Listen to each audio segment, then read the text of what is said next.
It can weigh more than 200 pounds. It never chases a single fish, and the fastest thing about it is a scrap of pink flesh no bigger than your fingernail. Stay with me. What that pink scrap does was filmed clearly underwater only recently, and once you see it, the whole animal changes. Deep in the muddy rivers of the American South lives the alligator snapping turtle, a creature that looks more like a piece of riverbed than an animal. People have feared it for centuries. They say it can snap a broom handle and lunge from the silt like a trap. But here is the thing almost everyone gets wrong. This turtle catches most of its fish without lunging at all. It lies on the bottom, jaw wide open, and lets the fish swim straight into its mouth. A predator that waits with its mouth open and prey that comes to it eagerly. That alone should not work. For 100 years, people looked straight at the answer and quietly called it something else. It was sitting inside the turtle's mouth the entire time. Why it works is the part every warning about this turtle leaves out. Meet the alligator snapping turtle, the largest freshwater turtle in North America, known to science as Macrochelys teminki. A big male can top 200 pounds and live past 80 years, longer than the people who first learned to fear it. Everything about it reads as pure force. 3 jagged ridges run down a shell like wet armor. The head is enormous, the neck thick, and the beak is a hooked blade of keratin that can shear clean through bone. For most of the last century, that is the whole story biologists told. An ambush brute. It sits in the mud, camouflaged, and when a fish drifts too close, the head fires forward faster than you can flinch and the jaws slam shut. Case closed. The bite gets all the attention. Every nature segment, every roadside warning, every kid's fact card leads with those jaws.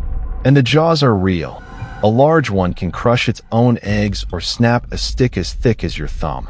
But watch a wild one long enough, and something stops adding up. It barely moves. It can sit on the riverbed for 40 minutes without surfacing, mouth hanging open, doing apparently nothing. A brute that never hunts is not a brute. And what happens by the end of this is the part no one expects.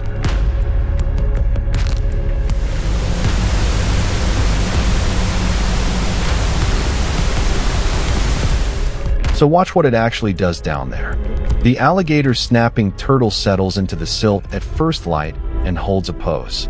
It opens its jaws to almost a right angle and freezes. Algae grows on its shell. Its skin is the color of drowned wood. To a passing fish, it is not a turtle at all. It is a rock, a sunken log, a fold in the riverbed. This stillness is the load-bearing detail, and for decades it was filed under simple camouflage. The reasoning felt obvious. A predator hides, so prey blunders close, then it strikes. The open mouth was explained away as breathing, or resting, or just the turtle's idle posture while it waited out the hours. Field guides drew it exactly this way.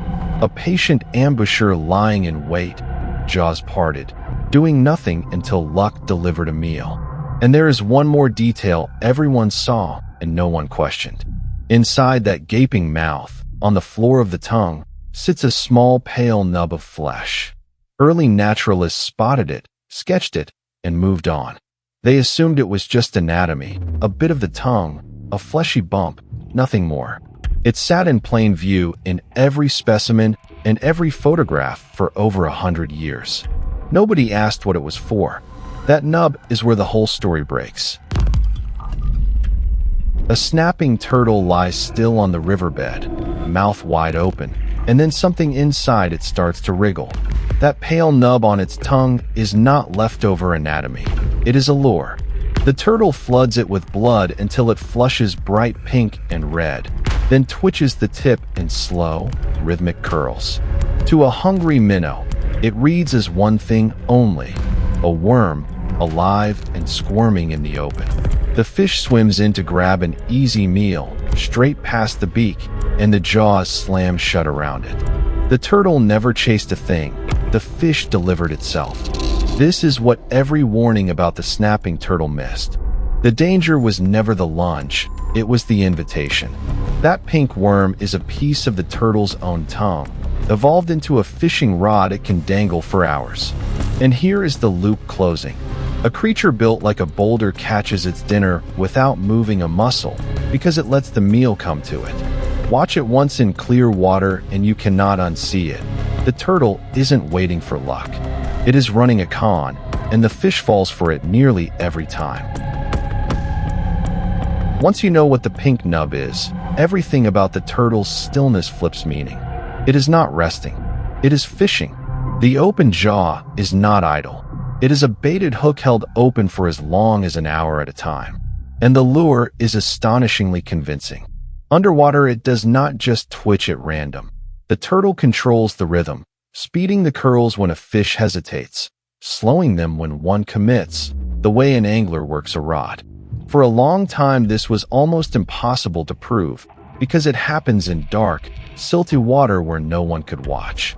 Only in recent years, with waterproof cameras pressed close in clear springs and clear tanks, did biologists finally record the full sequence in sharp detail.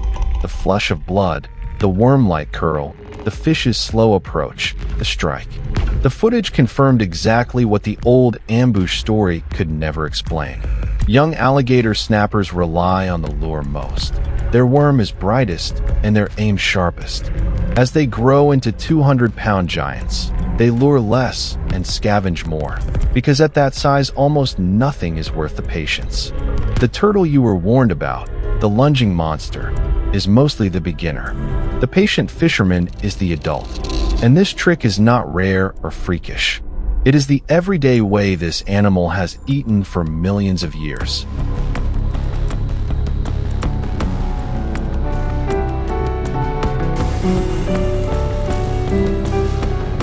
A snapping turtle can hold one pose on the riverbed for nearly an hour without rising for a single breath.